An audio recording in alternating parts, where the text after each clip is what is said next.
அஸ்ஸலாமு அலைக்கும். இப்போ முகமது சலீம் ராயப்பேட்டா. இப்போது சகோதரர் கேட்ட அதே கேள்விக்கு நம்ம தரப்பில் இருந்து ஹஸ்ரத் என்ன பதில் சொல்லும்?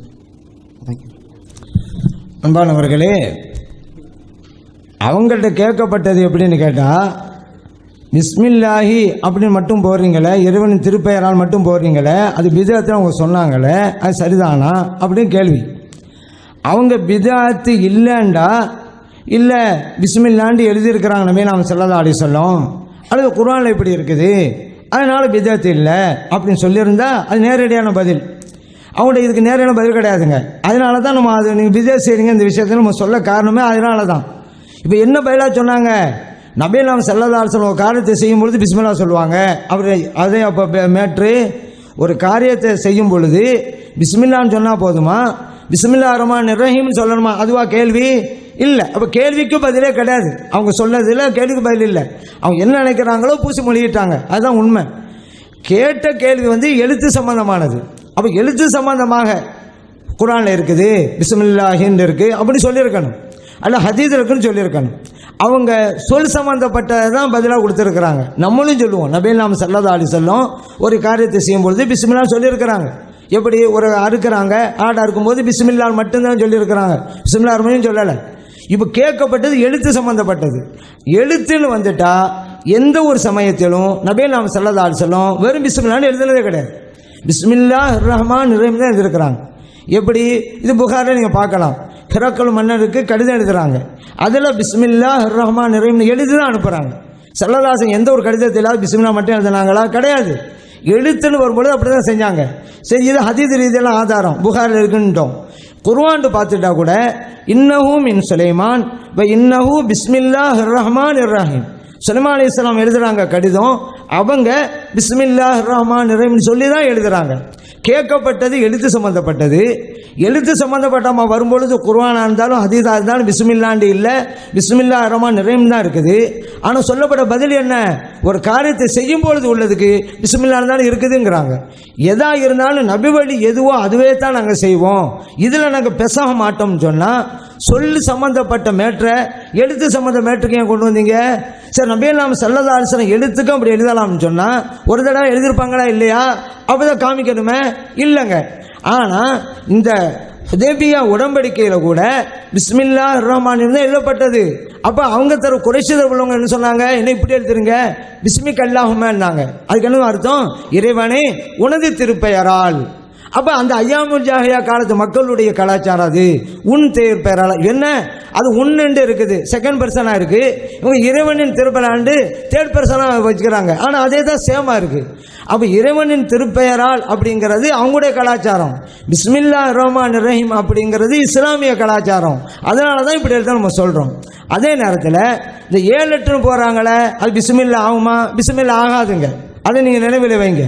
அடையாள குறியீடாக எந்த எண்ணெய் நீங்கள் வச்சுட்டு போகலாம். இப்போ நீங்கள் ஒரு பேங்க்கு போகிறீங்க, உங்களுக்கு டோக்கன் ஒரு நம்பர் தருவான், உங்கள் பேர் அப்துல் காரா இருக்கும், அவன் 15 கூப்பிட்டோன்னே நீங்கள் போயிடுவீங்க. நீங்கள் 15 கிடையாது, அந்த இடத்துல 50ங்கிறது உங்களுக்கு அடையாள குறியீடு.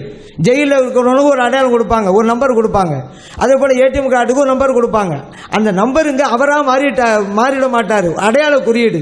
786ங்கிறது அடையாள குறியீடாக வேண்டுமானால் நீங்கள் சொல்லலாம், நான் பிஸ்மில்லா ரஹ்மான் எழுதுறதுக்கு அடையாளமாக போட்டுக்கன்னு சொல்லலாமே தவிர என்றைக்கும் 786 பிஸ்மில்லா ஆகாது.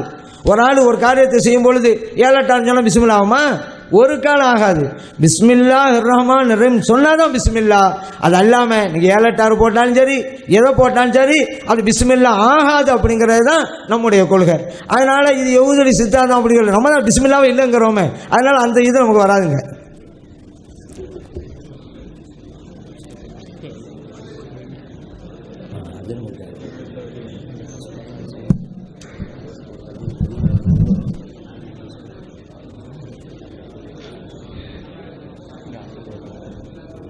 அஸ்ஸலாமு அலைக்கும் வரஹ்மத்துல்லாஹி வபரகாத்துஹு. என்னுடைய பேர் ஃபாரூக்கு. என்னுடைய கேள்வி சகோதரர் விஜய் அவர்களுக்கு. இப்போ நாம் எழுத சம்பந்தமாக சகோதரர் ஷேக் அப்துல்லா அவர்கள் பட்டாங்களே, அதை பற்றி உங்களுடைய நிலைப்பாடு என்னங்கிறத விளக்கம். அதில் 2 செய்தி இருக்கிறது. இந்த 786 பிஸ்மில்லா ஆகாதுன்னு அவங்க சொல்லிட்டாங்க. அதுதான் அவங்க கொள்கையாக இருந்தால் அதை வந்து அவங்க மறுத்து பிரச்சாரம் பண்ணணும், செய்யக்கூடாது. இப்போ நம்ம இது செய்யலான்னு சொல்கிறவங்க செய்யலாம். அவங்க எதை செய்யக்கூடாதுங்கிறாங்களோ, பிஸ்மில்லா ஆகாதுன்னா வேறு என்ன, ஏன் நம்பர் போட்டு எழுதுறீங்க? பிஸ்மில்லா ஆகாதுன்றீங்க, அப்புறம் ஏன் 756 நீங்கள் போடுறீங்க? தப்புன்னு பிரச்சாரம் பண்ணணுமா இல்லையா? எது இல்லையோ அதான் வேண்டியில்லை, ஆதாரம் வேண்டியில்லை, அதை ஒத்துக்கிட்டாங்களே. லெட்டர் பேடில் கூட போட்டிருக்கிறாங்கன்னு காட்டுறாரு, வேறு ஒன்றும் இல்லை. அப்போ லெட்டர் பேடில் கூட அப்படி தானே போட்டிருக்கிறாங்க, அது பிஸ்மில்லா ஆகாதுன்னு தெரியுது. வர ரசூல் ஸல்லல்லாஹு அலைஹி வஸல்லம் அவர்கள் வந்து பிஸ்மில்லாஹிர் ரஹ்மானிர் ரஹீம் தான் எழுதுனாங்கன்னு சொல்கிறீங்க. எழுத்தில் மாற்றம் செய்யக்கூடாது. 786 தான் பிஸ்மில்லாஹிர் ரஹ்மானிர் ரஹீம்னு சொன்னாலும் பரவாயில்லை. 786 பிஸ்மில்லாஹிர் ரஹ்மானிர் ரஹீம் கிடையாது, அதையும் சொல்லிவிட்டீங்க. அது பிஸ்மில்லாவும் ஆவாதுன்னு சொல்லிட்டு சும்மா 7, 8, 6 போட்டால் அது என்னத்துக்கு போட்டீங்க? அதே மேலே கொண்டு போட்டீங்க. இந்த பிள்ளையார் சொல்லி ஒன்று ஊனா மாதிரி போடுவாங்களே, அது மாதிரி அதை கொண்டு திணிக்கிறதுக்கு என்ன பொருள் அதை செஞ்சீங்க என்பதற்கு அவங்களுக்கு பதிலே சொல்ல இயலாது. டோக்கன் நம்பர் கொடுக்குற மாதிரி சொல்கிறாங்க. டோக்கனுங்கிறது இத்தனாவது ஆளாக நீ வான்னு 4ண்டா 4 கருத்தில் இருக்குது. 4வது ஆளாக நீ வா, அதில் 4ங்கிற மீனிங் இருக்கிறது. 15வது நம்பர் டோட்டனா நீ 15வது ஆளாக வா, 15ன்னு கொடுக்குறவங்கள 15க்கு ஒரு மீனிங் இருக்கிறது டோக்கனில். இது 786ங்கிறது ஒரு கருத்து. 786னா அளவற்ற அருளாலும் நிகரற்ற அன்புடையவனுமாகி அல்லாவின் திருப்பெயரால் அப்படிங்கிற சொல்லுடைய சுருக்கம் ஷார்ட் ஃபார்ம்னு தான் இந்த 786 மக்கள்லாம் போடுறாங்க. அதுதான் நீங்களும் போட்டிருக்கிறீங்க. இப்போ நம்ம என்ன கேட்குறோம், இந்த நம்பர் வந்து இந்த கருத்தை தருமா? 786 என்பது பிஸ்மில்லாஹிர் ரஹ்மானிர் ரஹீம் என்ற கருத்தை தருமா? இதே 786 வந்து ஹரே கிருஷ்ணா, கிருஷ்ணர் தான் இவருக்கு யாவும் வருவார்னு அப்புறம் சொல்லுவார் பதில் அப்புறமேலு. எதுக்கு அதை சொல்லி காட்டுறோம்னா அதுக்கெல்லாம் கூட வருங்கிறதுக்காக சொல்கிறோம்.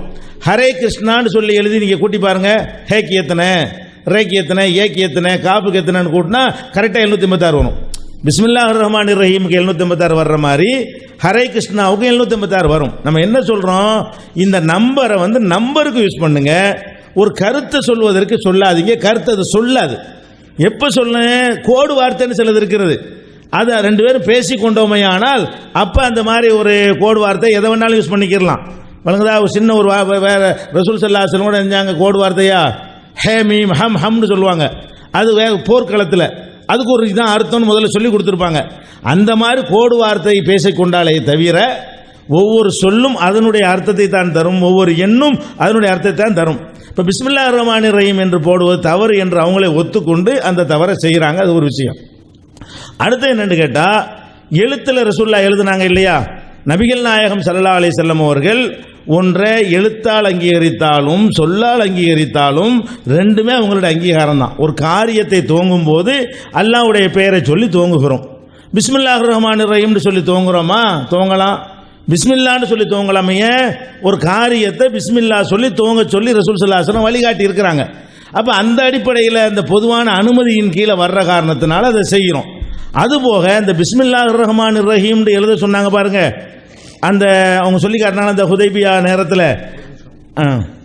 என்ன சரி, அதில் வந்து பிஸ்மில்லாஹிர் ரஹ்மானிர் ரஹீம்னு காபிர்கள் மறுக்கிறாங்க.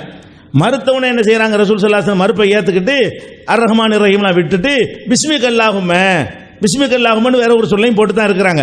அப்போ அந்த நேரத்தில் அல்லாஹ்வுடைய பேரை சொல்லணுங்கிறது தான் அதில் நோக்கமே தவிர பிஸ்மில்லாஹிர் ரஹ்மானிர் ரஹீம் தான் எழுதணும் என்றது சட்டம் கிடையாது. எழுதலாம், தப்பு கிடையாது. அதுக்குரிய நேரங்கள் இருந்தால் எழுதி கொள்ளலாம். கடிதம் எழுதக்கூடிய நேரத்தில் பிஸ்மில்லாவும் சொல்லலாங்கிறதுனா எல்லா காரியத்தையும் அல்லாஹ்வுடைய பேரால் ஆரம்பிக்கணுங்கிற அடிப்படையில் செய்கிறோம். நாங்கள் இதை சரிங்கிறோம், அவங்க 786 தப்புங்கிறாங்க, தப்புன்னு சொல்லிட்டு செய்கிறாங்க. அதான் உள்ள வித்தியாசம்.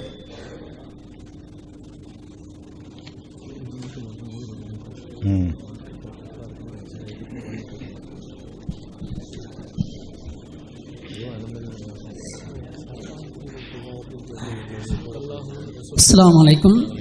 என் பேர் அப்துல் அசீஸ். இந்த அல்லாவின் திருப்பெயரால் என்று நேற்றைய காலையிலிருந்து இன்றைய மதியம் வரை அந்த நேரத்திலே இதுவரை பதில் சொல்லாமல் அந்த கேள்விக்கு இப்பொழுது இந்த கேள்வி பதில் நிகழ்ச்சியிலே சொல்வதற்கு காரணம் என்ன? அது உஸ்தாது அதற்கு விளக்கம் தர வேண்டும். அஸ்ஸலாமு அலைக்கும். அவங்க ஏன் சொல்லாமல் இருந்தாங்க அப்படிங்கிறது சூழ்நிலையை கருத்தில் பார்க்கும் பொழுது நேரடியான ஆதாரம் இல்லை, அதனால தான் சொல்லலைங்கிறத இப்போ சொன்ன பதிலேருந்தே தெரிஞ்சுக்கிட்டோம். ஏன்னா 2வதாக சொல்லப்பட்ட இப்போ நம்முடைய கருத்தில் சொன்னோம், சொல்லுதல் அப்படிங்கிறதுக்கு ஸல்லல்லாஹு வெறும் பிஸ்மில்லாங்கிற வார்த்தை யூஸ் பண்ணாங்கன்னு இருக்குது. ஆனால் எழுத்துன்னு வந்துட்டா நபிகள் நாயகம் ஸல்லல்லாஹு அலைஹி வஸல்லம் பிஸ்மில்லாஹிர் ரஹ்மானிர் ரஹீம் தான் முழுமையாக தான் எழுதியிருக்கிறாங்க. குர்ஆன்ல பார்த்தாலும் அங்கேயும் அப்படி தான் இருக்குது அப்போ நம்ம சொல்லி காட்டணும்.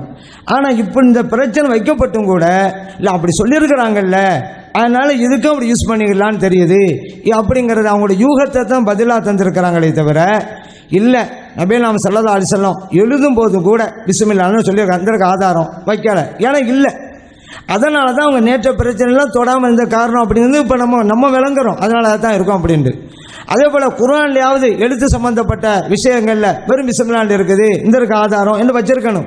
அவங்களே சொல்லிட்டாங்க, அவன் சொல்லியிருக்கிறாங்க, அதை நம்ம கிளாஸ் பண்ணி அது அப்படி ஒன்று இருக்குதுல்ல, எழுத்துக்கும் அப்படி யூஸ் பண்ணிக்கிறலாம் அப்படிங்கிற அடிப்படையில் ஒரு ஒப்பீட்டின் அடிப்படையில் அது சொல்லிக்கிட்டு இருக்காங்களே தவிர நேரடியான ஆதாரம் நபியே நாம ஸல்லல்லாஹு அலைஹி வஸல்லம் பிஸ்மில்லா போட்டு எழுதியிருக்கிறாங்க அர் ரஹ்மான் ரஹீம் இல்லாமல் அப்படிங்கிறது ஒரு ஆதாரத்தையும் தர முடியாது.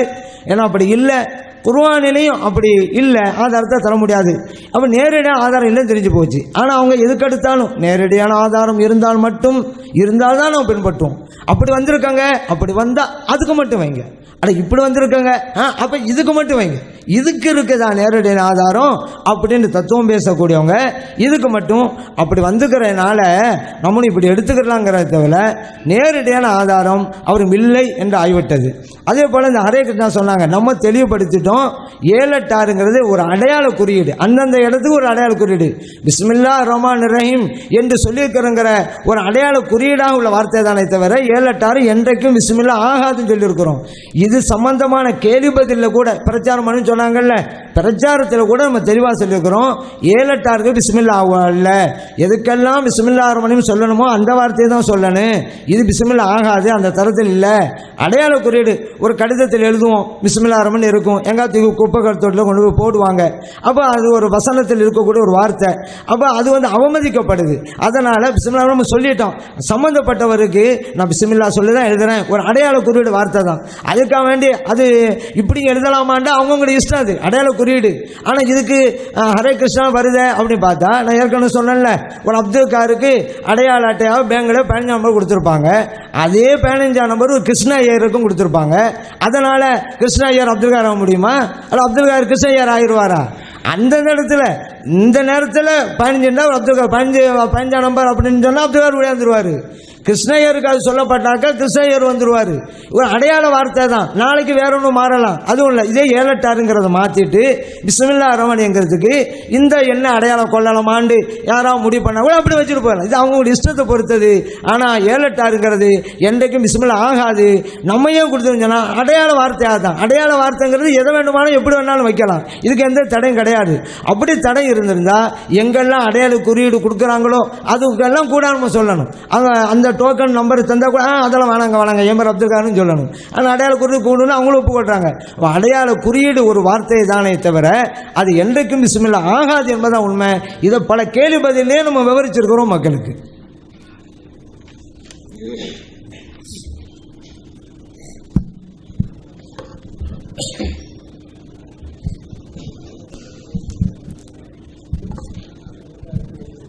அஸ்ஸலாமு அலைக்கும். என்னுடைய பெயர் முகமது, சென்னை. என்னுடைய கேள்வி பி ஜெயின்லாப்தீன் அவர்கள்ட்ட. என்னுடைய கேள்வி என்னன்னு சொன்னால், ஜேக் அப்துல்லா ஜமாலி அவர்கள் அந்த அவுலியாக்களுக்கு பார்வை மற்றும் கேள்வி இது சக்திகள் இருக்குது அப்படின்னு அவங்க சொன்னாங்க. அந்த பார்வை கேள்வி சக்தி இருப்பது என்பது அல்லாவுக்கு நிகராக நாங்கள் ஒப்பிடவே இல்லை அப்படின்னு சொன்னாங்க. அல்லாவுக்கு அந்த மாதிரி பண்புகள் அல்லாஹ் யாருக்கும் கொடுக்கவே இல்லைங்கிறதுக்கு ஒரு ஆதாரத்தையாவது உங்களால் காட்ட முடியுமா அப்படின்னு கேட்டாங்க. நீங்கள் குர்ஆன் வசனத்தை நீங்கள் சொல்லி கொடுத்துட்டே இருந்தீங்க. குர்ஆன் வசனம் என்ன? அந்த இறைவனுக்கு நிகராக எதுவும் இல்லை, இறைவன் பார்ப்பவன் கேட்பவன் அப்படிங்கிற நீங்கள் வசனத்தை சொல்லும்போது ஜமாலி அவர்கள் அந்த பார்ப்பவன் கேட்பவன்கிற மட்டும்தான் விளக்கம் கொடுக்குறாங்க. இறைவனுக்கு நிகராக இல்லைங்கிற அந்த வார்த்தையை வச்சு அவங்க என்ன செய்யலை, பொருள் கொடுக்கல. அந்த அடிப்படையில் தான் நீங்கள் கேள்வியை கேட்டீங்க.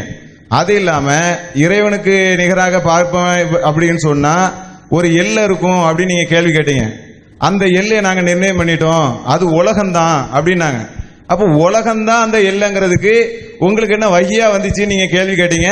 அதுதான் அந்த வார்த்தையினுடைய அடிப்படையா தெரியுது. ஆனா அவங்க பதில் சொல்லாம மறுக்கிறாங்களே, அது என்னன்னு எனக்கு புரியல. அப்பவே சொன்னோம், இந்த மாதிரி விமர்சனம் பண்ண ஆரம்பிச்சா 2 கருத்திலும் அப்படி வரும். கேள்வி மட்டும் வைங்கன்னா அப்பவே சொன்னோம். இது ஒரு வழி பாதை இல்லை. இதே இங்கே உள்ளவங்களும் அப்படி செய்ய ஆரம்பிச்சிடறாங்க. அது பயானா போதும், அவங்க பேச நாங்கள் கேட்க முடியாது இருக்கும். அப்படி இல்லாமல் கேள்வியை கேளுங்க, அது பதில் தரப்படும். அதான் சொல்லப்பட்டு விட்டுச்சு. ஏன் அந்த வரமுறையை மீறுறீங்க? ஒப்பந்தத்தில் இப்படி இருக்குன்னு சொல்லிட்டோம்ல, கேள்வி நேரம்ண்டு உங்கள் கருத்துக்களையெல்லாம் நீங்கள் வெளியில் போய் சொல்லிக்கிறேன்னு சொல்லிட்டோம்ல. இந்த வாசலை இப்போ திறந்து விட்டீங்களாக்கா 2 அணியில் அப்படி நடந்துக்கிட்டே இருக்கும். அவங்க பேசுவாங்க, நாங்கள் கேட்டுக்கிட்டே இருக்க வேண்டியது தான். இது ஒரு எல்லை இல்லாமல் போயிடும். கேள்வி மட்டும் கேளுங்க.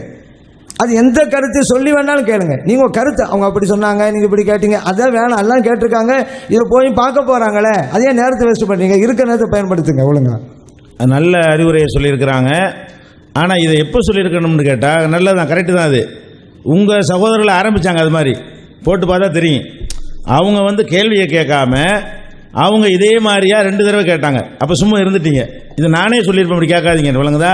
நம்ம ஆளுக்கு அப்படி சொல்லும்போது கண்ட்ரோல் பண்ணால் தான் கரெக்டாக இருக்கும். இனிமேல் அது மாதிரி கரெக்டாக கேள்வி மட்டும் கேளுங்க. அவங்க என்ன கேட்குறாங்கன்னு கேட்டால், அதாவது முக்கியமான ஒரு பாயிண்ட், அவன் கேட்பவன் பார்ப்பவன், இதைத்தான் நம்ம ஆதாரமாக காட்டணும் அப்படின்னு திரும்ப திரும்ப ஷேக் அப்துல்லா அவங்க சொன்னாங்க. முக்கியமாக நம்ம ஆதாரம் காட்டினது அவனை போல எதுவும் இல்லைங்கிறது. அந்த ஆயத்து வந்து 2 பார்ட்டு கொண்டது. லைசக்க மிசிலிஹி செய்யும் ஒரு பார்ட்டு, ஒஹுவ சமீஉல் பசீர் அடுத்த பார்ட்டு. இப்படி 2 பார்ட்டாக இருக்கும் பொழுது அவன் கேட்பவன் பார்ப்பவன்கிறத தான் நீங்கள் ஆதாரமாக வச்சிங்கன்னு திரும்ப திரும்ப அவங்க சொன்னாங்க. கேட்பவன் பார்ப்பவன் அவனை போல எதுவும் இல்லை என்று சேர்த்து தான் நம்ம ஆதாரமாக வச்சிருக்கிறோம். அப்போ கேட்பவன் பார்ப்பவன் என்று சொல்லிவிட்டு அவனை போல எதுவும் இல்லை என்று சொன்னால் கேட்பதிலும் பார்ப்பதிலும் அவனை போல் இல்லைங்கிறது தான் அதனுடைய அர்த்தம். அதிலேயே அடங்கி இருக்கிறது. இந்த இலக்கணத்தை வந்து அவர்கள் அறிந்தே வைத்திருக்கிறார்கள். இந்த உருவம் சம்பந்தமாக பேசும் பொழுதெல்லாம் அந்தந்த வசனத்துக்கு பின்னாடியே இருக்கிறது, அதை சேர்த்து தான் புரிந்து கொள்ளணும் என்றெல்லாம் சொன்னாங்கன்னு சொன்னோம். ஆனால் வாதம் வைக்கும்போது மட்டும் என்ன பண்ணிடுறாங்கன்னு கேட்டால், ஒரு ஆதாரத்தை வச்சாங்களா, கேட்பவன் பார்ப்பவன் என்ற ஆதாரத்தை வச்சாங்க. இந்த மாதிரி தான் அவங்க சொன்னாங்க. அந்த நுணுக்கத்தை நீங்கள் புரிஞ்சு கேட்குறீங்க. இருந்தாலும் இந்த மாதிரிலாம் கேட்காம ஒரு கேள்விகள் இருந்து சந்தேகம் இருந்தால் கேளுங்க. அதே நேரத்தில் வந்து அவங்கவுங்க சைடில் கேட்குற கேள்வியை வந்து என்ன, பொதுவாக மனிதர்களுடைய இயல்பு என்னன்னு கேட்டால், தங்கள் சைடில் உள்ள குறைபாடுகளை வந்து கண்டுகொள்ளாமல் இருப்பது மனிதனுடைய இயல்பு. அந்த இயல்பை நம்ம என்ன செய்யணும், நீங்களும் அதை ஜெயிக்கணும், நானும் ஜெயிக்கணும். உங்கள் சகோதரர்கள் அது மாதிரி கேட்டாங்கன்னா நீங்கள் அதை கண்டிச்சு என்ன செய்யணும், நீ அது மாதிரி கேட்கக்கூடாது. கேள்வி மட்டும் கேள்வி சம்மந்தம் இல்லாமல் இந்த மாதிரி அவங்க இப்படி சொன்னாங்க இவங்க இப்படி சொன்னாங்கன்னு நீ ஒரு வாதம் பண்ணுற அப்படின்னு நீங்கள் சொல்லியிருந்தீங்கன்னா நல்லா இருந்திருக்கும். நான் வரவேற்கிறேன்.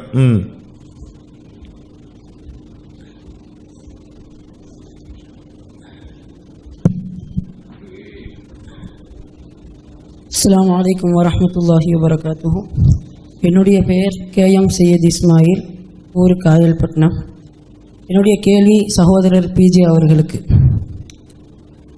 உங்களுடைய வாதத்தின் அடிப்படையில் நபி ஸல்லல்லாஹு அலைஹி வஸல்லம் அவர்களுடைய கபருக்கு முன்பு நின்று கொண்டு யா முஹம்மது என்று அழைத்தால் அது ஷிர்க்கு, அப்படி அழைக்கக்கூடியவர்கள் முஷ்ரிக்கு என்று உங்களுடைய வாதம்.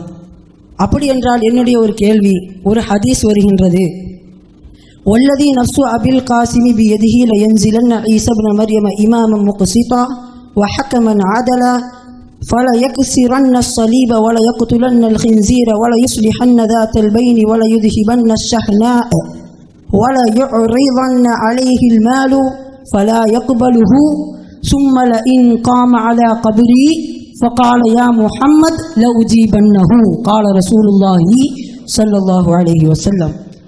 இந்த ஹதீஸினுடைய விளக்கம் உங்களுக்கு தெரியும், இருந்தாலும் சுருக்கமாக சொல்கிறேன். மரியம் அலைஹிஸ்ஸலாத்து வஸ்ஸலாம் அவர்களுடைய மகன் ஈசா அலைஹிஸ்ஸலாத்து வஸ்ஸலாம் அவர்கள் வருவார்கள், முக்ஸித்தான இமாமாக வருவார்கள், ஆதிலான இமாமாக வருவார்கள். பின்பு சில அந்த குருசுகளை, அதாவது குருசுகளை என்ற மலையாள வார்த்தை, ஒரு நிமிஷம், சிலுவைகளை அவர்கள் உடைப்பார்கள். பின்ன மக்களுக்கு இடையில் உள்ள பிணக்கத்தை எல்லாம் நீக்குவார்கள் என்று சொல்லிவிட்டு நபி ஸல்லல்லாஹு அலைஹி வஸல்லம் அவர்கள் சொல்லுகிறார்கள், பின்பு அவர்கள் என்னுடைய கபருக்கு அடுத்து வந்து நின்று கொண்டு யா முஹம்மது என்று அழைத்தால் நிச்சயமாக நான் பதில் சொல்லுவேன் என்று நபி ஸல்லல்லாஹு அலைஹி வஸல்லம் அவர்கள்.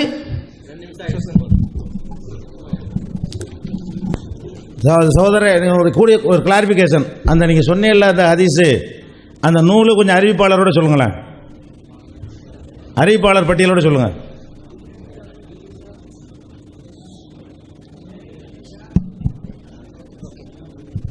ஜிசாக்கல்லாஹு ஹைர். முதல்ல நான் சனதை சொல்லிடுறேன். சனது இமாம் அபு யஅலா ரஹ்மத்துல்லாஹி அலைஹி அவர்கள் இமாம் அஹ்மத் இப்னு ஈசா ரஹ்மத்துல்லாஹி அலைஹி அவர்களிடத்திலிருந்து, பின்ன இமாம் இப்னு வஹப் ரஹ்மத்துல்லாஹி அலைஹி அவர்களிடத்திலிருந்து, பின்பு இமாம் அபு சஹ்ரா ரஹ்மத்துல்லாஹி அலைஹி அவர்களிடத்திலிருந்து, பின்பு இமாம் சயீதுல் மக்பரி ரலியல்லாஹு தஆலா அன்ஹு அவர்களிடத்திலிருந்து, பின்பு இமாம் அபு ஹுரைரா ரலியல்லாஹு தஆலா அன்ஹு அவர்களிடத்திலிருந்து, பின்பு ஹபீபுனா முஹம்மது ஸல்லல்லாஹு அலைஹி வஸல்லம் அவர்களிடத்திலிருந்து வந்த ஹதீஸ். இது ஹதீஸினுடைய சனது. அது மட்டுமல்ல, அவ்வளோ போதும், விவரத்துக்கு தானே சார். இல்ல கிதாபு பேரை சொல்லிடுறேன். இல்லை வேணாம், அதுக்கு தான் கேட்டேன். 5 கிதாபுகள்ல இருக்குது. இல்லை வேணாம், சனது போதும். எனக்கு தேவை இருந்ததுன்னு சொல்லணும், போதும். சரி, ஓகே. அன்புள்ள சகோதரர்களே, அவர் சொல்லி காட்டின ஹதீஸில் 3வது சொன்னார்ல, அபு சஹருங்கிற ஒரு ஆள், அவர் பலவீனமான ஆள். அவர் பலவீனமான ஆள் என்பது ஏகோபித்து பலவீனமாக்கப்பட்ட ஒரு அறிவிப்பாளரை கொண்டாந்து என்ன செய்கிறாரு, அந்த 5 நூலில் இவங்க தான் வர்றாங்க. அதுக்கு தான் அந்த பேரை கேட்டேன். வேறு ஏதாவது நம்ம பலவீனம் இல்லாத ஆளுக்கு பேரை கொண்டு அந்த ரிவாயத்து வந்திருக்குதா அப்படின்னு கேட்டேன். அந்த அபு சஹர் தான் 3வது இணைஞ்சார் சொன்னார். பலவீனமான ஒரு ஆளாக இருக்கனால அதுக்கு பதில் தேவையில்லை, ஆதாரப்பூர்வமான ஹதீஸ் தான் அங்கே வைக்கணும். இல்லை அந்த இதுதான் யா முகமது கபூரில் போய் கூப்பிட்றது தானே சொல்கிறீங்க. அப்படி கூப்பிட முடியாது. சலவாத்து சொல்லலாம், எங்கே இருந்த தொழுகையில் கூட சொல்லத்தானே செய்கிறோம்.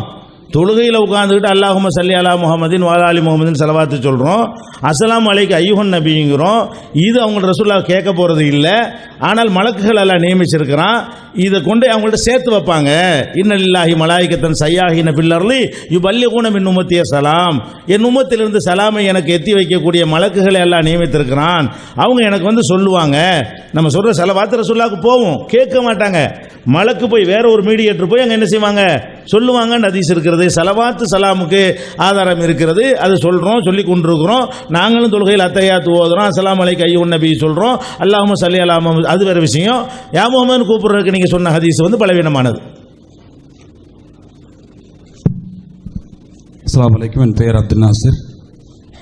என்னுடைய கேள்வி பிஜே அவர்களிடத்தில், அவுலியாக்கள் எல்லாவற்றையும் செவியேற்கிறார்கள், உதவி செய்கிறார்கள் என்று சொல்லப்பட்டது. இதில் மனிதர்களில் 2 பிரிவர்கள் இருக்கிறார்கள். ஒரு சாரார் பேச்சுவார்த்தை கொடுக்கப்பட்டவர்கள், இன்னொருத்த ஊமை.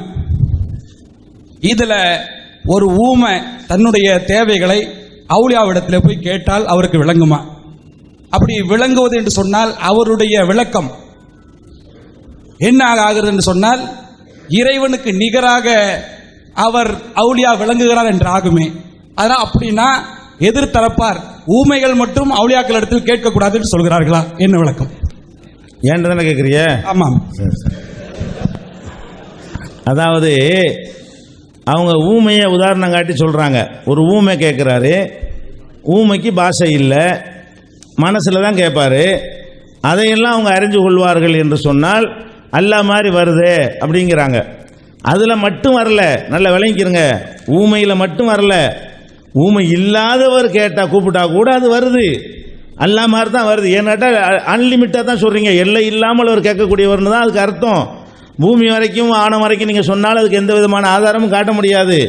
எல்லாருமே என்ன அர்த்தத்தெல்லாம் யூஸ் பண்ணுறாங்க, அவுலியா அல்லாஹ் மாதிரி கேட்பார். நம்ம பாட்டு எங்கேருந்து கேட்கலாம், யார் வேணாலும் கேட்கலாம், எவ்வளோ தொழில் இருந்தாலும் கேட்கலாம், எந்த நேரத்துலையும் கேட்கலாம், எவ்வளோ குறைஞ்ச சத்தத்துலையும் கேட்கலாம். அல்லாஹ் எப்படி நம்ம பேச்சை கேட்பானோ அந்த மாதிரி தான் கேட்பாருன்னு நம்பிக்கை இருக்குது. அந்த பொதுவான நம்பிக்கையை சிறுக்குன்னு சொல்லும் பொழுது ஊமையை பிரத்தியமாக குறிப்பிட்டு காட்ட தேவையில்லை, அடிப்படையாக தான் சிறுக்குன்ட்டமே. இந்த ஊமை மட்டும்தான் சிறுக்குங்கிற மாதிரி நம்ம காட்ட வேணாம். ஊமை கூப்பிட்றதுலையும் சிறுக்கு வரும், ஊமை இல்லாத மற்றவங்க கூப்பிட்டாலும் அது சிறுக்கு தான். ஏன் அவர் கேட்க அல்லாஹ்வுடைய கேள்வி மாதிரி அங்கே வந்து விடுகிறது. எல்லாரும் கூப்பிடும்போது அவர் கேட்பார்னு சொன்னாலே அல்லாஹ் கேட்குறாங்கிறது வந்து விடுறதுனால அடிப்படையே நம்ம அந்த சிறுக்குங்கிறது நிறுவி இருக்கிற காரணத்தினால் ஊமையை குறித்து கேட்ட வேண்டிய தேவை கிடையாது. ஊமை அழைத்தாலும் சிறுக்கு தான், ஊமை மனசால இறந்தவர் அழைச்சாலும் சிறுக்கு தான், ஊமை இல்லாதவர் வாய் திறந்து அழைச்சாலும் சிறுக்கு தான்.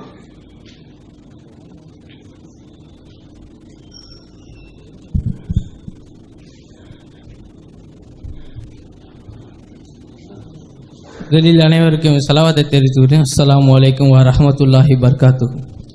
என்னோடைய கேள்வி பார்த்தீங்கன்னா அசத் கிட்ட தான். அசத், இதுக்கு எனக்கு முன்னால் 2 பேர் கேள்வி கேட்டாங்க.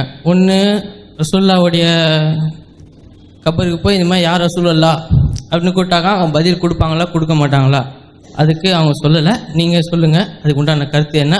அதுக்கப்புறம் இப்போ கேட்டாங்க ஒன்று இந்த ஊமைன்னு ஏதோ ஒன்று, அதுக்கும் உண்டான கருத்து நீங்கள் சொல்லுங்கள். அன்பானவர்களே, முன்பு சொல்லிட்டு போன அந்த ஹதீஸ் வந்து சஹீஹான ஹதீஸ் அப்படிங்கிறத அல்பானியே சொல்லியிருக்கிறார். இது சஹீஹான ஹதீஸ் தான் அப்படின்ட்டு அந்த அவர் சஹீஹான்ற ஒரு கிதாப் எழுதியிருக்கிறாருங்க. அதில் இந்த ஹதீஸ் கொண்டு வந்து சஹீஹான்னு சொல்லியிருக்கிறாரு. அடுத்து ஒவ்வொன்றுக்கும் ஒரு லாங்குவேஜ் இருக்குங்க. அது ஊமையாக இருக்கட்டும் யாராக இருக்கட்டும், அல்லாஹ் வந்து ஒவ்வொரு ஆளும் தகுந்தவாறு கொடுத்துருக்குறான். அந்த லாங்குவேஜ் எல்லாருக்கும் இருக்கணுங்கிற அவசியம் கிடையாது. அவங்கவுங்களுக்கு புரிஞ்ச நேரத்தை அவங்களுக்கு கொடுப்பான். இப்போ சாதாரணமாக ஊமைக்குண்டே சில லாங்குவேஜ் இருக்குங்க. நீங்கள் டிவிலலாம் பார்த்துருப்பீங்க. அவங்க செய்தி அறிவிப்பாங்க, கையை தான் இப்படி காமிப்பாங்க, நமக்கு ஒன்றுமே புரியாது. ஆனால் ஊமை என்ன சொல்லான்னு வணங்கிடுவான்.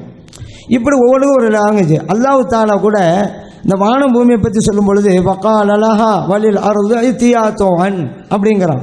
இந்த வானத்துக்கும் பூமிக்கும் அல்லாஹ் சொன்னால் எனக்கு வழிபட்டு வாங்க, எனக்கு வழிபடுங்க. அது சொன்ன அத்தையினா அது ரெண்டும் சொன்னிச்சான், நாங்கள் வழிபட்டோண்டு. அப்போ அல்லாஹ் எப்படி பேசியிருப்பான், இந்த ரெண்டும் கேட்டிருப்புங்கிறது இல்லை. எதை எப்படி புரியுமோ அப்படி புரிஞ்சுக்கணுங்க. அதே போல் எறும்பு தன்னுடைய சகாக்களுக்கு பேசினதை சுலைமான் அலைஹிஸ்ஸலாம் வழங்கினான்னு வருது. நம்ம அந்த கிட்ட இருந்தாக்கா அந்த எறும்பு பேச நம்ம கால் விழுந்திருக்குமா? இல்லை. அது ஒரு வகையான உணர்வு குறியீட்டினுடைய அமைப்பில் புரிந்து கொள்றது தான். இப்படி எல்லா துறைகளிலும் இருக்கிறது. அதன் அடிப்படையில் பார்க்கும் பொழுது சப்தம் வந்தால் தான் புரியும் அப்படிங்கிறது இல்லை. இன்னொன்று, ஒரு ஆள் மனுஷன் நினைக்கிறாரு, அதை நம்ம புரிகிறோம். அப்படி புரியுறங்கிறனாலேயே இது அல்லாஹ்வுடைய பண்பு உங்கள்கிட்ட வந்துருச்சு, நீங்கள் அல்லாஹ் ஆயிட்டீங்க அப்படின்னு சொல்ல தேவையில்லை. ஏன்னா அல்லாஹ் சிலருக்கு அந்த ஞானத்தை கொடுப்பான் அப்படிங்கிறத நபி நாம் ஸல்லல்லாஹு அலைஹி வஸல்லம் அவரோட ஹதீஸ் மூலம் வந்திருக்குதுங்கிறத விவாதத்தில் கூட குறிப்பிட்டோம். உங்களுடைய பயபக்தி எப்படி இருக்குங்கிறது எனக்கு நன்றாக தெரியும் அப்படின்ட்டு நபி நாம் ஸல்லல்லாஹு அலைஹி சொல்கிறாங்க. இது புகாரில் இருக்குது. பயபக்திங்கிற உள்ள சம்மந்தப்பட்டது தான். அல்லாஹ் நினைச்சா இதை கொடுக்கலாம். அதுக்கான தனக்கு இருக்கிற ஞானத்தை அப்படியே கொடுத்துட்டு அவங்களே அல்லாஹ் ஆக்கிட்டான் வழங்க தேவையில்லை. மனிதனுக்கு மனித தகுந்தவாறு சில ஞானங்களை கொடுப்பான். அது இப்படிங்கிறத இந்த வசனங்கள் அது மூலம் நம்ம புரிஞ்சு கொள்கிறோம்.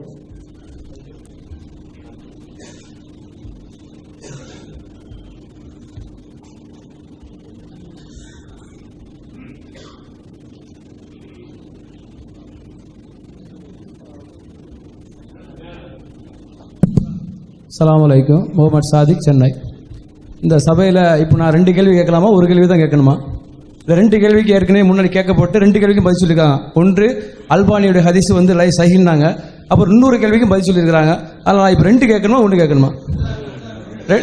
நீங்கள் மட்டும் 2 கேட்டுருங்க, இனிமேல் 1 கேளுங்க. அவர் கேட்டதுனால சரி இனிமேல் 1 கேளுங்க. எல்லாரும் இப்போ வந்து 1 தான் கேட்கணும்னு ஒப்பந்தத்தில் இருக்குது. அவர் 2வது கேள்வி தான் கேட்டாரு. 2 கேள்வியும் பதில் சொன்னாங்க. ஆமா, 2க்கு பதில். அதனால அந்த அல்பானி ஹதீஸ் வந்து சஹீன்னு சொன்னாங்க. அது சஹியாங்கிறத நீங்க தெளிவுபடுத்தணும். அடுத்து வந்து இந்த ஹூக்லின்னு சொன்னாங்க. இந்த ஹூக்லிங்கிறது அவுலியாவா? அது யாரு கேட்டா கிடைக்குமா? அவர் எத்தனை பேரும் பார்க்கலான்னு சொன்னாங்களே, அது எவ்வளோ தூரத்துலேருந்து பார்க்கலாம், எவ்வளோ பேரும் பார்க்கலான்னு சொல்கிறாங்களே, அது ஹூக்லிங்கிறது ஆக்சுவலாக யார்? இப்போ எனக்கு தேவை இருக்குது, நான் கேட்டால் கிடைக்குமா? இங்கே இருந்துக்கிட்டு ஹூக்லியே எனக்கு ஒரு 50 ரூபா கொடு, 100 ரூபா கொடு, எனக்கு பிள்ளைய கொடுன்னு ஹூக்லியிட்ட கேட்டால் கிடைக்குமா? இந்த ஹூக்லினா யாருங்கிறத சகோதரர் பிஜே அவர்கள் விளக்குமாறு கேட்டுக்கொள்கிறேன். அதாவது ஹூக்குலி கிடையாது, கூகுள்னு சொன்னால் அது ஒரு சர்ச் என்ஜின். அதாவது தேவையான விஷயங்களை தேடி எடுப்பதற்கு உரிய ஒரு இணையதளம். அதில் பல செய்திகளை தொகுத்து உள்ளே வச்சுருப்பாங்க. நம்ம அந்த தலைப்பில் உள்ள செய்தியை தேடணும்னு சொன்னால் அதில் தொகுத்து வச்சு இருந்தாங்கன்னா கிடைக்கும், தொகுத்து வைக்கலைன்னா கிடைக்காது. ஆனால் அந்த கூகுளில் போய் தேடி எடுக்கிறது இருக்குல்ல, அது கன்ஃபார்மாக எது கிடைக்கிறதோ கண்ணு முன்னாடி ஆதாரம் இருக்கிறதுனால அதுக்கு வந்து குர்ஆனில் ஆதாரம் கேட்க வேண்டியதில்லை. ஒரு செய்தியை தகவல் டைப் பண்ணுறோம், ஃபைண்ட் பண்ணுறோம், உடனே அந்த தகவல் வருது, கண்ணு முன்னாடி கிடைக்கிறது. கண்ணு முன்னாடி அந்த தகவல் வரும்னு சொன்னால் இதுக்கு என்ன ஆதாரம்னு கேட்கக்கூடாது, வருது. ஆனால் இறந்து போனவன்கிட்ட கேட்குறது வந்து ஆதாரமே கிடையாது. இவங்க நினைக்கிறாங்க அப்படி, அங்கேருந்து வருதுன்னு தப்பாக நினைக்கிறாங்க. அதுக்கு தான் ஆதாரம் கேட்கணுமே தவிர கூகுளில் கிடைக்கிறதா கண்ணு முன்னாடி தெரியுதே. இப்போ அடித்து எடுத்து காட்டிடுவோமே என்னென்ன தகவல் அதில் வச்சிருக்கிறானே தரும். வைக்காத தகவல் கிடைக்குமா? கிடைக்காது. வச்ச தகவல் கிடைக்கும். அவர் சொல்றபடி பார்த்தோம்னு சொன்னால் இந்த இறந்து போனவங்களை கூப்பிட்றத விட கூகுளில் கூப்பிட்றது ஒரு வகைக்கு பரவாயில்லை. ஏன்னா கன்ஃபார்மாக உள்ள விஷயங்கள் அதில் கிடைக்கிற விஷயங்கள் எல்லாம் கன்ஃபார்ம் உறுதி செய்யப்பட்டது. இதில் உள்ளதெல்லாம் ஆதாரம் இல்லாமல் அவர்களாக தப்பாக நினைத்து கொண்ட ஒரு விஷயம் என்கிற அடிப்படையில் அதை நீங்கள் என்ன செய்யணும், புரிந்து கொள்ளணும். அடுத்ததாக இந்த அல்பானி அவர்கள் ஒரு அந்த ஹதீஸ சஹீஹ்னு சொன்னாங்க. அல்பானி அவர்கள் சஹீஹ் என்று சொன்னது ஒரு ஆதாரம் கிடையாதுங்க. அபூ ஸஹர்ங்கிறவர் நினைவாற்றல் குறைந்தவர், அதனால மின் ஹிபலி ஹிபுல்ஹி அந்த ஹிபுலில் அவர் சரியில்லைன்னு ஆதாரம் இருக்கும் பொழுது அதுக்கு மாற்றமாக என்ன செய்கிறார், அந்த விமர்சனங்களை கவனிக்காம அல்பானி சஹீஹ் என்று சொல்லியிருப்பாரே. ஆனால் நாங்கள் அல்பானி சஹீஹ் என்று சொன்னதையெல்லாம் சஹீஹ் என்று நாங்கள் ஏற்றுக்கொண்டவர்கள் கிடையாது, ஏற்றுக்கொள்ளவும் கூடாது. அவர் எதை சஹீஹ் என்று சொல்கிறாரோ அது சரியானது தானான்னு ஆய்வு செஞ்சு தான் ஏற்றுக்கொள்ளணும். இதை நாங்களே எங்களுடைய பல நூல்களில் நினைஞ்சிருக்கிறோம், பல ஆய்வுகளில் அல்பானி இதை சஹீஹ் என்று சொல்லியிருக்கிறாரு, சஹீஹ் இல்லை பலவீனமான ஹதீஸை தான் அவர் சஹீஹ் என்று சொல்லியிருக்கிறாரு என்று நிறைய ஹதீஸுகள் சம்பந்தமாக நாங்களே அதை மறாய்வு செய்து காரணத்தோடு சொல்லியிருக்கிறதுனால அது அல்பானி சஹீஹ் என்று சொல்வது அதுக்கு போதுமானது கிடையாது. இனிமே ஒரு கேள்வி, தயவுசெய்து நம்ம ஒரு கேள்வி கேளுங்க.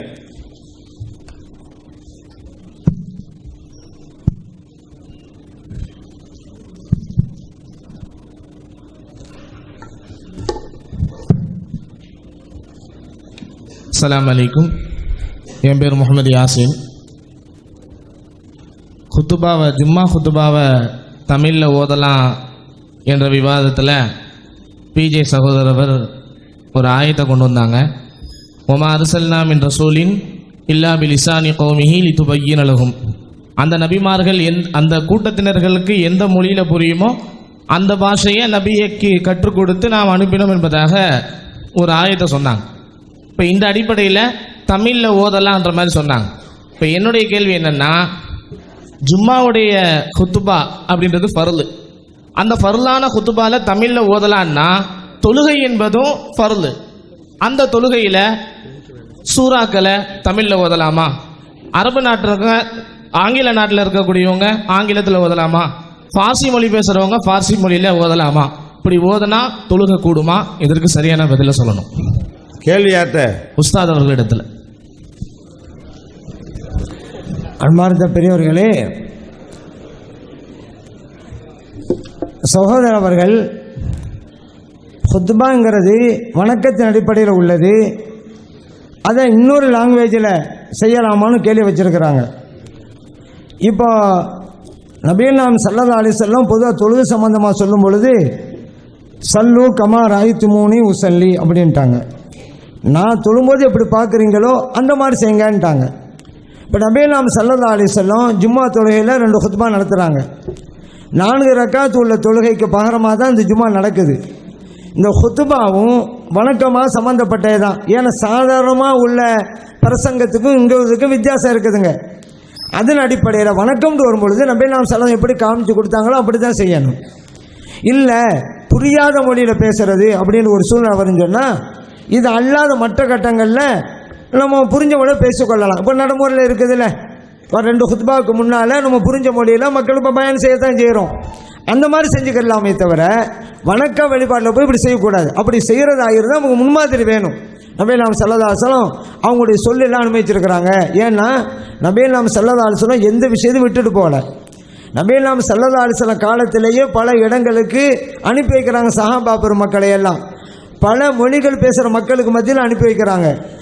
இது எந்த மொழியிலையும் செய்யலாம்னு சொன்னால் நபிகள் நாயகம் ஸல்லல்லாஹு அலைஹி வஸல்லம் தெளிவுபடுத்தியிருப்பாங்க. ஜும்மாவோட குத்பாவை எந்த மொழியை செய்யலாம்னு தெளிவுபடுத்தியிருப்பாங்க. ஆனால் பொதுவாக சொல்லிட்டாங்க, நான் செய்கிற மாதிரி செய்யுங்க வணக்க வழிபாட்டு இல்லைங்கும் பொழுது இது வணக்க வழிபாடு முடிவு பண்ணிட்டோம். அதனால் அவங்க காட்டின பிறகு தான் செய்யணும். நாம நம்முடைய யூகத்தின் அடிப்படையில் மக்களுக்கு புரியணுமே அந்த மாதிரி செய்யலாமே அப்படின்னு செய்யக்கூடாதுங்க.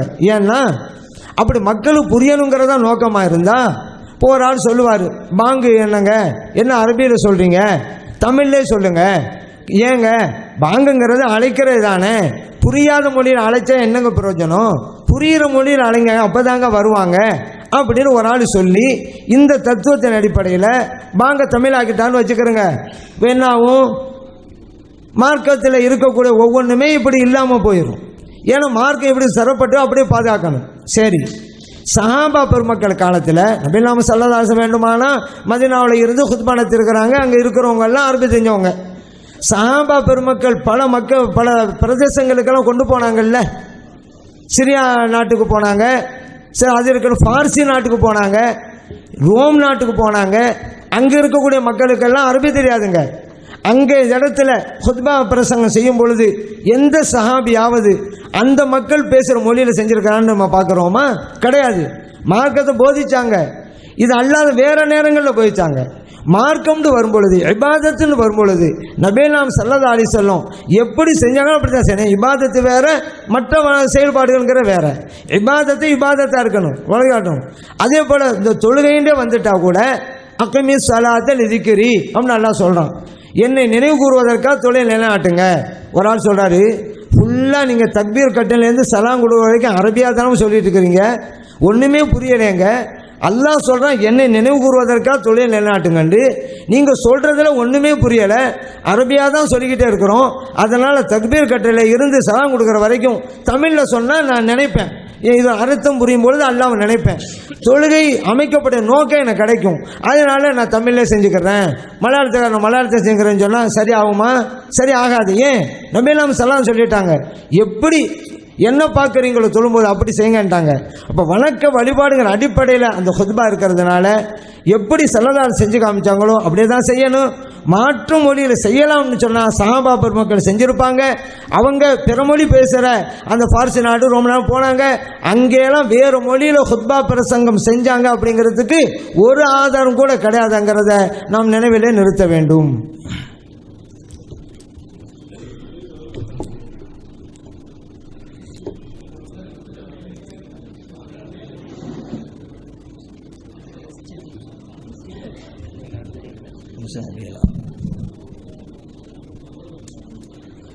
அஸ்ஸலாமு அலைக்கும். என்னுடைய பேர் ஜாக்கிர் ஹுசேன், திருச்சி. என்னுடைய கேள்வி பிஜானண்ட. இப்போ ஷேக் அப்துல்லா ஜமாலி அவர் சொன்னார், வணக்க வழிபாட்டில் எந்த சேஞ்ச் பண்ணக்கூடாது, அது எப்படி இருக்கோ அதே மாதிரி தான் செய்யணும். தொழுகை உதாரணம் காட்டினாங்க. அதனால் ஜும்மா குத்துபா கூட அரபியில் தான் இருக்கணும், தமிழில் கூடாது அப்படின்னு சொன்னார். சில சஹாபாக்கள் வெளியூர்லாம் போனாங்க, அங்கெல்லாம் மாற்று மொழியில் பண்ணாங்களா, அரபியில் தானே பண்ணாங்க, அதுக்கு எதாவது ஆதாரம் இருக்கான்னு கேட்டார். சொன்னவர் என்ன சொன்னாருனாக்கா, அந்த ஜும்மா குத்துபா அரபியில் ஓதுறதுக்கு முன்னாடி தமிழில் பயான் பண்ணிக்கலான்னு சேர்த்து சொன்னார். அதுக்கு உங்களோட விளக்கம் என்ன? சரி, அதாவது ஜும்மாவில் நம்ம தமிழில் உரை நிகழ்த்துறோம் மெம்பரில். அவங்க எதை நியாயப்படுத்துகிறாங்கன்னு கேட்டால், ஜும்மா குத்துபாவுக்கு முன்னாடி ஒரு உரையை தமிழில் நிகழ்த்தி கொள்ளலாம் அப்படின்னு அந்த தொழுகையெல்லாம் சேர்க்குறாங்க, ஜும்மாவில் தான் சேர்க்குறாங்க. அப்போ வணக்கத்தை அதே மாதிரி செய்யணும்னு வாதிடுறவங்க நினச்சக்கூடாது, அதை சேர்க்கவே கூடாது, அதோடு நிறுத்திக்கிறணும். அதுபோக நபிகள் நாயகம் ஸல்லல்லாஹு அலைஹி வஸல்லம் அவர்கள் இந்த ஜும்மாவை மாத்திரம் இல்லை, அவங்க ஒட்டுமொத்த வாழ்க்கையில் செய்த பயான்கள், பிரச்சாரங்கள் இருக்கு இல்லையா, எல்லாமே அரபு மொழியெலாம் செஞ்சாங்க. மக்களுக்கு செஞ்ச தௌஹீதை சொன்னது கூட இதெல்லாம் சொன்னாங்க, அரபி மொழியில் தான் சொன்னாங்க. அப்போ நம்ம பேசுகிறா இருந்தால் கூட என்ன செய்யணும், எப்போவாது ரசூலுல்லாஹ் வேறு மொழியில் பேசியிருக்கிறாங்களா? இல்லை, அரபியில் தான் பேசுனாங்க. வாழ்நாள் பூரா செஞ்ச எந்த ஒரு பிரச்சாரமாக இருந்தாலும், எந்த ஒரு பயானாக இருந்தாலும், கல்யாண குத்துபாவில் ஓதுனா எந்த பாஷையில் ஓதிருக்கிறாங்க? அரபிலாம் ஓதிருக்கிறாங்க. வேறு எந்த ஒரு பயானை போய் மக்கள்கிட்ட போய் சந்தையில் பேசுனாங்க, பொது இடங்களில் பேசுனாங்க, அதெல்லாம் ஒரு வணக்கம் தானே, இபாதத் தானே, தாவா தானே. அதையெல்லாம் ரசூல் ஸல்லல்லாஹு அலைஹி வஸல்லம் அவர்கள் அரபியில் தான் செஞ்சாங்களே தவிர வேறு மொழியில் செய்யலை. அப்போ அப்படி புரிந்து கொள்வதாக இருந்தால் நம்ம என்ன செய்யணும், மக்கள்கிட்ட நம்ம தமிழில் பேசவே கூடாது, மார்க்கத்தை பற்றி அரபியில் தான் பேசணும்னு வந்துடும். அது ஏன் நம்ம அப்படி புரிஞ்சுக்கிறோம்? ஹுத்துபாங்கிறது ஒரு உரை, அந்த நோக்கம் அதில் வெளிப்படுகிறது.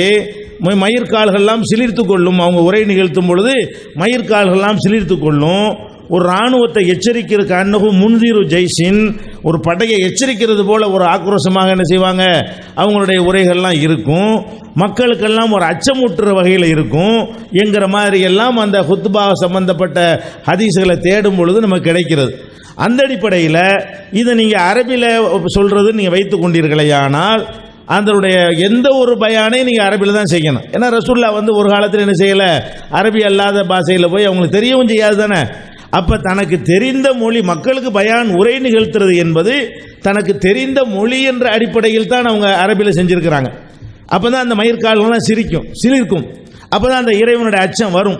அந்த அடிப்படையில் தான் இது வந்து மக்களுக்கு நல்ல செய்தி சொல்லணும், குர்ஆன் ஹதீஸில் உள்ள செய்திகளை சொல்லணும், அல்ல குர்ஆன் ஹதீஸ் அனுமதித்த விஷயங்களை சொல்லணும் என்கிற அடிப்படையில் செய்கிறமே தவிர இதில் ஒரு முரண் ஒன்றும் வராது. அதே நேரத்தில் இந்த பாங்கை கொண்டு இதில் வந்து ஜாயிண்ட் பண்ணுறாங்க. இது பல முஸ்லீம் அல்லாதவர்கள் கேட்குற கேள்விகளில் கூட நாங்கள் இதை சொல்லியிருக்கிறோம். பாங்குங்கிறது மாற்றக்கூடாது, அது அப்படியே தான் இருக்கணையே. பாங்குங்கிறது ஒரு அடையாளம், தமிழ்நாட்டுக்கு மட்டும் உள்ளது கிடையாது, உலகம் பூரா உள்ளது. அதை போய் நம்ம தமிழில் மாற்றி விட்டோம்னு சொன்னால், நான் வந்து அமெரிக்காவுக்கு போய் அவன் தமிழில் இங்கிலீஷில் பாங்க சொன்னால் எனக்கு ஏதாவது விளங்குமா? விளங்காது. உரைங்கிறது ஏரியாவுக்கு உள்ளது. உரைங்கிறது குத்துபா என்பது அந்தந்த பள்ளிவாசலில் வரக்கூடிய மக்களுக்கு உரியது. அதில் ஒரு மொழி பேசக்கூடியவங்க தான் இருப்பாங்க, அந்த மொழியை தெரிந்து கொள்ளக்கூடியவங்க தான் மேக்சிமம் இருப்பாங்க. அந்த அடிப்படையில் மொழியில் பேசும்பொழுது மக்களுக்கு புரியும். வாங்க போய் மாற்றி விட்டோம்னு சொன்னால், வெளியூர்காரன் ஒரு அமெரிக்காக்காரன் இங்கே வர்றான், அல்லா பெரியவன் அல்லா பெரியவன் ஒரு பாங்க சொல்கிறாங்கன்னு வைங்க, தமிழில் விளங்காது, பள்ளிவாசல்னு தெரியாது. அப்போ அது உலகம் பூரா உள்ள ஒரு அடையாளமாக பாங்க ஆக்கப்பட்டிருக்கிற காரணத்தினால அதை மாற்ற வேணாம்னு நாங்கள் சொல்கிறோம். எல்லாத்தையும் தமிழில் மாற்றுங்கன்னு சொல்லலை. தொழுகையில் இருக்குது, தொழுகையில் ஓத வேண்டிய சூறாக்கள்லாம் இருக்குது, அது நம்ம எப்படி இருக்குதோ அப்படி தான் அரபியில் ஓதணும்னு நாங்கள் சொல்லக்கூடாது, தப்பு. அது எப்படி இருக்குது அப்படி ஓதணும், அரபியில் கூட மாற்றி ஓதிடக்கூடாது. ரசூல் ஸல்லல்லாஹு அலைஹி வஸல்லம் என்ன மாதிரி ஓதுனாங்களோ அதுக்கு வேற ஒரு அரபி வார்த்தையை போட்டு ஓதலாமா? அது கூட தடை தான். ஆனால் எந்த இடத்துல நமக்கு பர்மிஷன் கொடுத்தாங்களோ அங்கே தொழுகைக்குள்ளே கூட தமிழை பயன்படுத்தி கொள்ளலாம். அத்தஹியாத்துலாம் முடிஞ்ச பிறகு நீங்கள் விரும்பினதை கேளுங்க அப்படின்னு ஒரு ஹதீஸ் இருக்கிறது. சும்மல் யத்தஹய்யர் மினல் மஸலத்தி மாயஷா, அவன் வேண்டியதை கேட்டுக்கொள்ளட்டும். இந்த அத்தஹியாத்தெல்லாம் ஓதி முடித்த பிறகு தமிழில் தொழுகைக்கு உள்ளேயே தமிழ்லையும் துவா செய்யலாம் நாங்கள் சொல்கிறோம். டைம் ஆச்சா? அது மாதிரி நாங்கள் சொல்லி கொண்டிருக்கிறோம். அதனால வந்து தொழுகைக்குள்ளே கூட தமிழில் ஓதுறது தப்பு கிடையாது. ஆனால் எங்கே ஓதணும், எங்கே பர்மிஷன் இருக்கோ அங்கே ஓதணும். அல்ஹம்துலில்லாஹி ரப்பில் ஆலமீன் ரசூலுல்லாஹ் ஓதுனா அல்ஹம்துலில்லாஹி ரப்பில் ஆலமீன் தான். அது அரபியில் கூட நம்ம மாற்றி ஓதிடக்கூடாது, தமிழில் கூட ஓதிடக்கூடாது, மொழிங்கிற அடிப்படையில் கிடையாது. அந்த ரசூலுல்லாஹ்வுடைய சொல்ல மாற்றக்கூடாது என்கிற ஒரு வகையில் தான் அதையெல்லாம் மாற்றக்கூடாதுங்கிறோம். எந்த இடத்துல பர்மிஷன் இருக்கிறது நேரடியாக வழங்கப்படுகிறதோ அல்லது அதனுடைய காரண காரியங்களை வைத்து வழங்கப்படுகிறதோ அது பொதுவான அனுமதி ஆக்கிடணும். குத்பாங்கிறது மக்களுக்கு அச்சுறுத்துவதற்கு தானே, நல்ல விஷயங்களை சொல்வதற்கு தானே. அதனால தான் அவங்க கண்ணீர்லாம் சொட்ட சொட்ட மக்கள்லாம் கேட்டுட்டு இருந்தாங்க. அது எப்படி நீங்கள் அரபியில் ஓதனா வர தூங்கிட்டு இருக்காங்க எல்லாரும். அப்போ அந்த நோக்கம் விளங்குறது, அந்த மாதிரி விளங்குற இடத்துல நம்ம என்ன செய்கிறோம், விளங்கக்கூடிய பாஷையில் பேசணும்.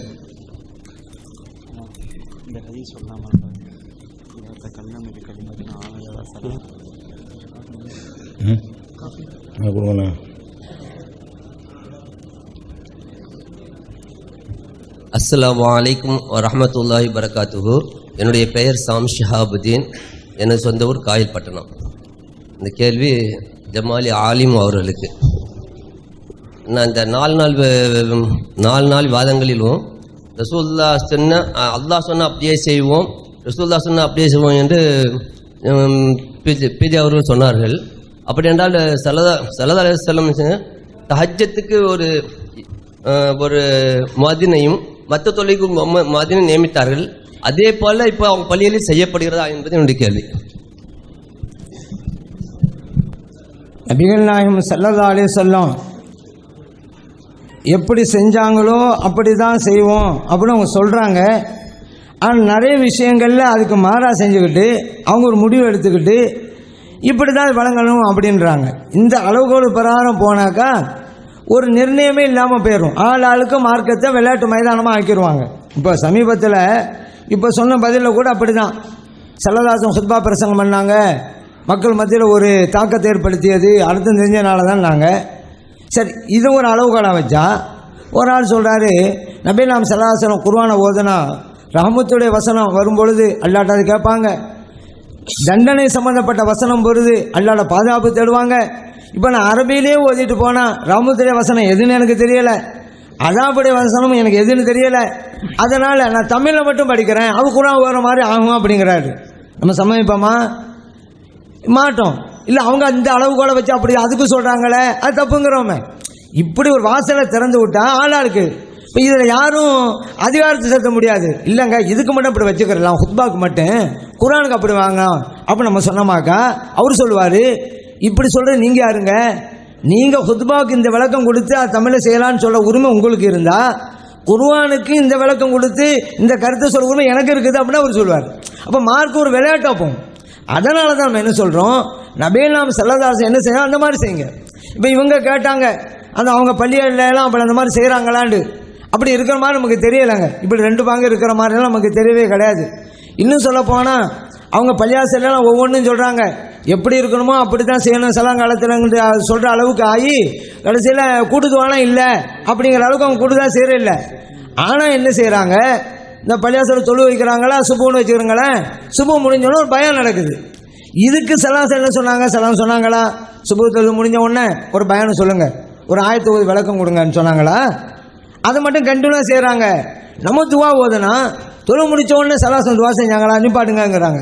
அப்போ எதுலேயுமே ஒரு அளவுகோடு இல்லாமல் அவங்க சுய இச்சை பிரகாரம் ஒரு மாக்கம் நினைக்கிறத பின்பற்றிக்கிட்டு இருக்கிறாங்களே தவிர குர்ஆனும் அது என்ன சொல்லுதோ அது செய்கிறது இல்லைங்க. இப்போ ஹுத்பாவுடைய பிரசங்கம்னு இருக்குது, அது இபாதத்துன்னு ஆக்கிவிட்டோம். ஏன்னா சாதாரணமாக நம்ம செய்கிற ஹுத்பாவுக்கும் இதுக்கு வித்தியாசம் இருக்குது. இப்போ அதுக்கு முன்னால் நம்ம செய்கிறோம், அது தொழுவோடு சம்மந்தப்பட்டதே அல்ல. தொழுகை சம்மந்தப்படாததெல்லாம் எந்த மொழியும் செய்யலாம். ஏன்னா ஸல்லல்லாஹு அலைஹி வஸல்லம் ஹுத்பா பிரசங்கத்தையெல்லாம் அரபியில் தான் செய்யுங்கன்னு சொல்லலை, தொழுகைக்கு தான் சொன்னாங்க. சல்லு கமாரைத்து முனி உசல்லின்னாங்க. அப்போ நான் எப்படி தொழுகிறோனோ அப்படி செய்யுங்கும் பொழுது அந்த ஜும்மாவோட 2 ஹுத்பா தொழுகையோடு சம்மந்தப்பட்டது. அதனால் தொழுவுடைய சல்லம் அதுக்கும் கொடுக்கணும். நம்ம சாதாரணமாக பேசுகிறதுக்கும் அதுக்கும் போய் ஒப்பிட முடியாது. இப்போ சாதாரணமாக ஹுத்பா பிரசங்கம் செய்கிறோம், சாதாரணமாக பிரசங்கம் செய்கிறோம், செய்யலை விட்டுடலாம். இப்போ ஜும்மாவுக்கு ஒரு ஆள் இதுவும் சாதாரண பிரசங்கம் நாங்கள் அப்படி சொல்லிவிட்டு 2 ரக்காத் மட்டும் தொழுவிச்சார், ஹுத்பா பிரசங்கம் செய்யலை, ஜும்மா கொடுமா? அப்போ அந்த 2 ஹுத்பா வணக்க வழிபாடாக ஆகிருது. அப்படி இருக்க போய் தான் ஹுத்பா பிரசங்கம் செய்யலைன்னு சொன்னால் 2 ரக்காத்து ஜும்மா ஆகாங்கிறோம், 2 இருக்கணுங்கிறோம். அப்போ வணக்க வழிபாடு வரும் பொழுது நபி நாம ஸல்லல்லாஹு அலைஹி வஸல்லம் எப்படி செஞ்சாங்களோ அப்படி தான் செய்யணும். அதை அவங்க 100 சொல்லிக்கிட்டே இருக்கிறாங்க. அப்படி வெறும் வார்த்தையில் சொல்கிறாங்களே தவிர இந்த விஷயத்தில் வாழ்க்கையில் இல்லை என்பதுதான் உண்மைங்கிறத நம்ம அறிஞ்சு கொள்ளணும்.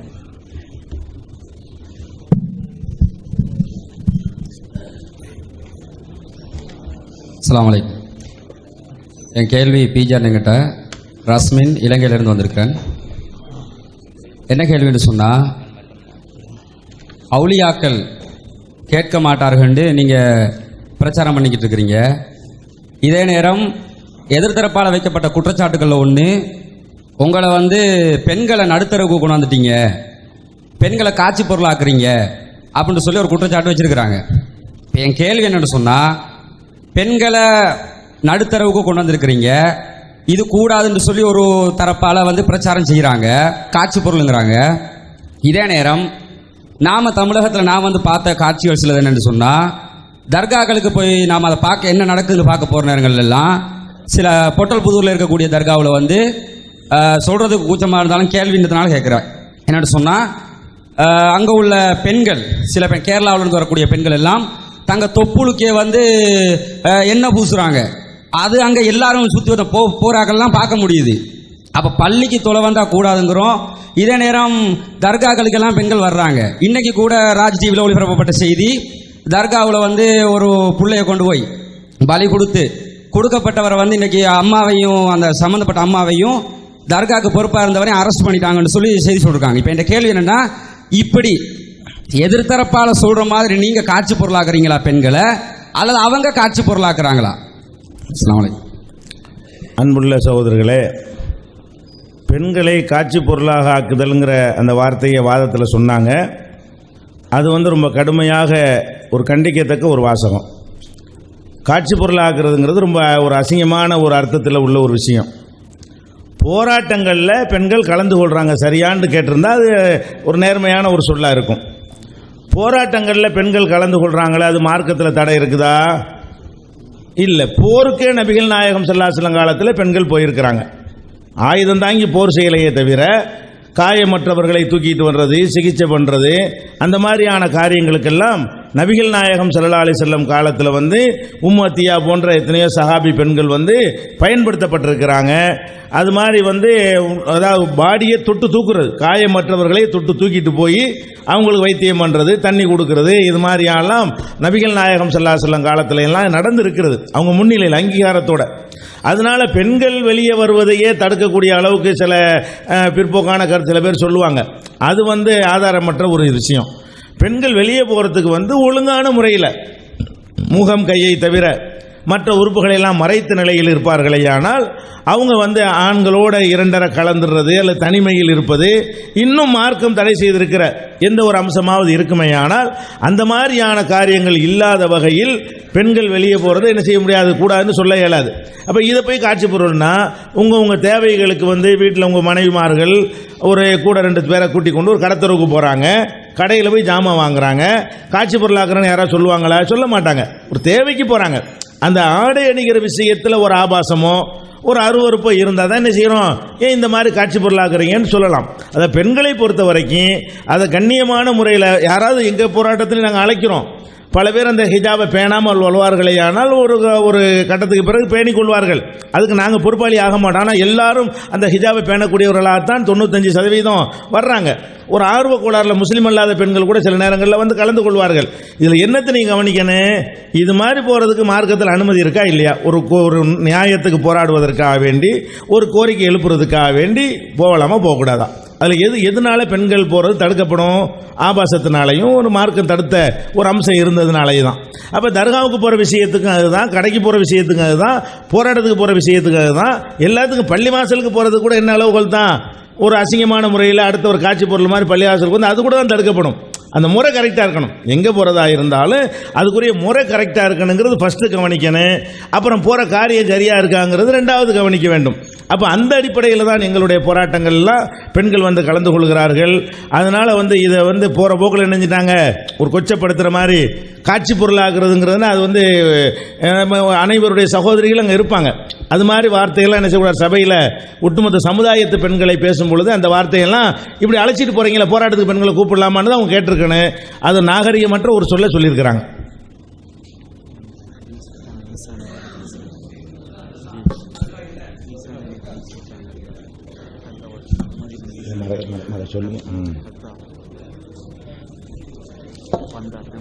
அஸ்ஸலாமு அலைக்கும் வரஹ்மத்துல்லாஹி வபரகாத்துஹு. என்னுடைய கேள்வி என்னுடைய உஸ்தாதனா அவர்களுக்கு, சகோதரர் பிஜே அவர்கள் 84 அவங்க டிக்ளேர் பண்ணிட்டாங்க, ஷிர்க் வைக்கக்கூடிய இமாம்கள் பின்னால் தொழக்கூடாது அப்படின்னு டிக்ளேர் பண்ணிட்டாங்கன்னு சொல்லிட்டாங்க. இப்போ நம்ம கேட்கக்கூடிய கேள்வி என்ன அப்படின்னா, 84க்கு பிறகு தான் ஷிர்க் அப்படிங்கிறத நீங்கள் கண்டுபிடிச்சிட்டீங்க. 84க்கு வரைக்கும் இப்போது தௌஹீதில் இருக்கிறவாதிகள் சுன்னத் ஜமாத்லாம் இருந்தாங்க, அவருடைய மனைவிமார்களும் சுன்னத் ஜமாத்லாம் இருந்தாங்க. இப்பொழுது அவர்கள் தௌஹீதுக்கு வந்து விட்டேன் என்று சொல்லுகிறார்கள். இப்போவும் சில கணவனுடைய மனைவிமார்கள் சுன்னத் ஜமாத்தில் இருக்கிறாங்க. இப்போ அவர்கள் சுன்னத் ஜமாத்தில் இருந்து கொண்டு இவர்கள் தௌஹீதுக்கு வந்து விட்டேன் என்று சொல்லிவிட்டால் இந்த பந்தம் ஆகுமாக்கப்பட்டதா ஆகுமாக்கப்படாததா? ஆகுமாக்கப்படவில்லை என்று சொன்னால் இந்த பந்தத்தை புதுப்பிக்க வேண்டுமா என்பதை எனக்கு சரியான முறையில் பதில் சொல்ல வேண்டும். சகோதரர் கேட்கிற கேள்வி, தமிழ்நாடு தௌஹீத் ஜமாத்தை சார்ந்தவர் கணவராக இருக்கிறாரு, சுன்னத் ஜமாத்தை சார்ந்தவங்க ஒரு மனைவியாக இப்போ இருக்கிறாங்கன்னு வச்சுக்கிறோங்க. இந்த பந்தம் தொடரலாமா இல்லையா? ஏன்னா அவங்க முஸ்லீம்னு சொல்லிவிட்டாங்கல்ல அப்படின்னு கேட்குறாங்க. எப்போ முஸ்லிக்குன்னு சொல்லிட்டாங்களோ அவங்க நம்மளையும் நம்ம அவங்களையும் முஸ்லிக்குங்கிறோம். அதனால் இந்த திருமண ஒப்பந்தங்கிறது கிடையாதுங்க. அதை நான் அடிக்கடி கூட நம்ம சொல்கிறது, சுன்னத் ஜமாத்து பெண்களை இந்த சிறுக்குள்ள கொள்கை உள்ள இளைஞர்களுக்கு கொடுக்கக்கூடாது, திருமணம் செய்து கொடுக்கக்கூடாது அப்படின்னு நம்ம பல இடங்கள் சொல்லிட்டு வராங்க. ஏன்னா அவங்களுடைய கொள்கையெல்லாம் சிறுக்குள்ள கொள்கை அப்படிங்கிறனால தான் அப்படி சொல்லிக்கிட்டு வர்றோம். அது கூடாது. இப்போ அப்படி இருந்தாலும் அது திருமண பந்தம் இல்லை அப்படிங்கிறது தான் யதார்த்தம்.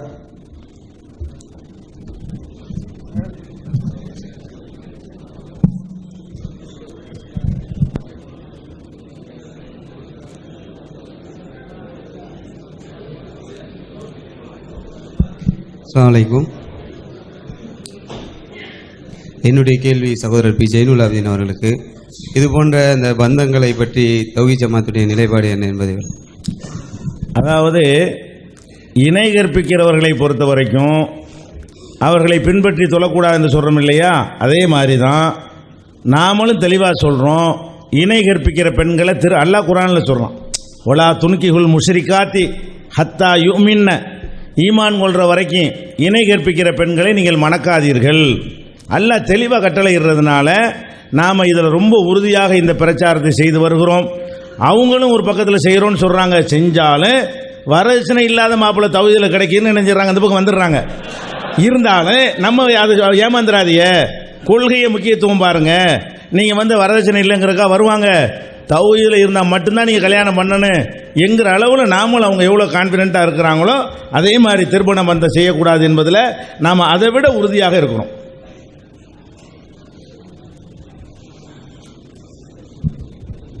என்னுடைய கொஸ்டின் வந்து இப்போ சொன்ன ஆன்சருக்கு என்ன பதில் உங்களுக்கு? என்னமோ ரொம்ப கொள்கையில் உறுதிப்பாடாக இருக்கிற மாதிரி பேசுனாங்க. இப்போ பக்கத்தில் சமீபத்தில் பட்டுக்கோட்டையில் இருங்க பட்டுக்கோட்டையில் ஒரு நிக்காங்க, பள்ளிவாசல் வச்சு தான் நடக்கணும், மாலை போட மாட்டேன் அப்படின்ட்டாரு. பொண்ணு வீட்டுக்காரர் என்ன செஞ்சார், அப்படின்ட்டா நான் என் பொண்ணை நிக்கா பண்ணி தரமாட்டேன்ட்டாரு. அப்படியே நின்று போச்சு. அடுத்த நாள் நான் மாலை போட்டுக்கிறேன் அப்படின்னு சொல்லி மாலை போட்டு திரும்ப நடந்தது. பட்டுக்கோட்டை பள்ளிவாசல் ஆதாரத்தோடு நான் தர முடியும். இப்போ ஆதாரம் கேட்க முடியாது, ஆதாரம் கேட்டால் யார் எவ்வளோ ஆதாரம் தர முடியும். அதனால் சும்மா கொள்கைனாலும் சும்மாங்க இப்படி சொன்னாங்க. வரதட்சணை வாங்காமங்கிறது எத்தனை பேர் பணமாக வாங்காமல் வேறு வகையில் வாங்குறாங்க தெரியுமா? அதன் அடிப்படையில் பார்த்தா இவங்களே ஒப்புக்கொண்டிருக்கிறாங்க. ஒரு சில விஷயங்களில் அவங்க பத்திரிகையில் ஒப்புக்கொண்டிருக்கிறாங்க. அவங்க மாநாடு நடத்துனாங்க தஞ்சாவூரில். அப்போ வந்து ஒரு சுயவரங்கிற மாதிரி ஒரு செஞ்சு விட்டுடலாம், யார் யார் மாப்பிள்ளை யார் யார் பொண்ணு அப்படின்னு தகவல் கொடுத்து விட்டாங்க.